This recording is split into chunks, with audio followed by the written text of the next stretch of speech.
Shalom dan selamat pagi Bapak Ibu Saudara. Kita jumpa kembali dalam renungan online bersama dengan saya Pendeta Ponco.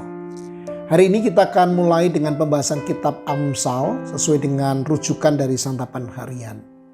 Mari sebelum kita merenungkannya kita berdoa terlebih dahulu.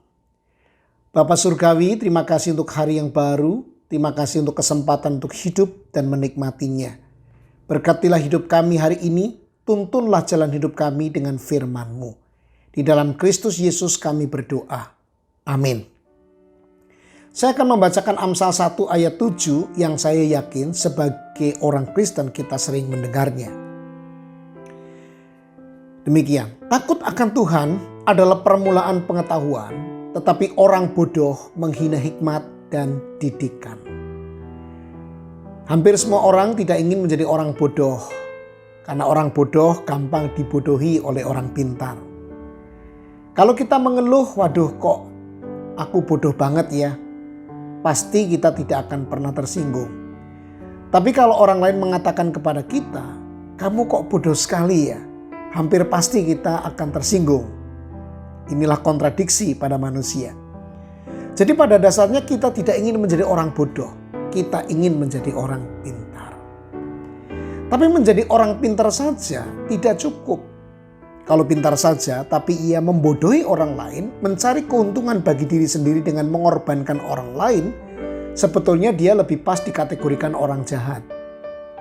Di dunia ini banyak sekali orang jahat yang pintar.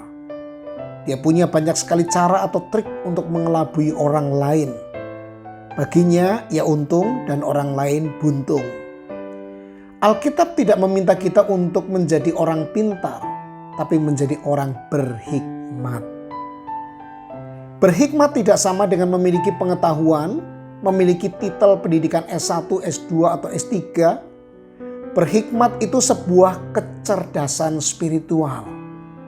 Ia mampu melihat sesuatu, memilah dan memilih sesuatu bukan dari sudut pandangnya semata, melainkan dari sudut pandang Tuhan.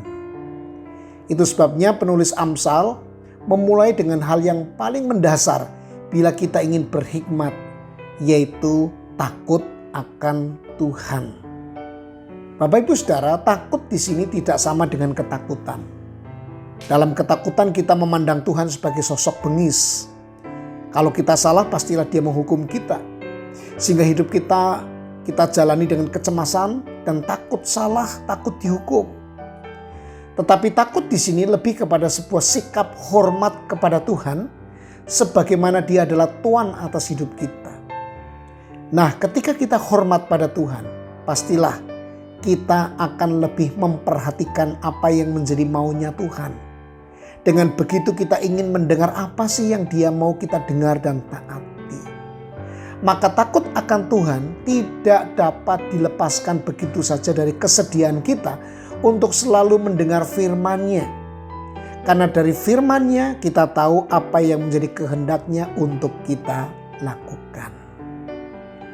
Nah, tahukah Bapak Ibu Saudara, ketika kita hidup dalam tuntunan firman-Nya, kita akan menjadi orang berhikmat.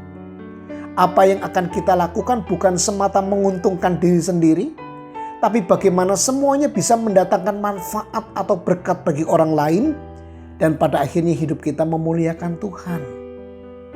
Tuhan ingin kita menjadi orang berhikmat. Mari sediakan waktu untuk kita terus mendengar firman-Nya dan menyesuaikan nilai-nilai hidup kita dengan kehendak Tuhan. Amin. Kita berdoa. Bapa Surgawi, buatlah kami berhikmat agar hidup kami bermakna bagi orang lain dan memuliakan-Mu. Biarlah kami selalu menghormati-Mu dalam seluruh aspek hidup kami. Baik ketika orang lain tidak melihat apa yang kami lakukan, maupun ketika kami ada di depan banyak orang. Berkatilah hidup kami hari ini, mampukan kami untuk berhikmat dengan firman-Mu, dengan tuntunan Roh Kudus. Dalam Kristus kami berdoa. Amin.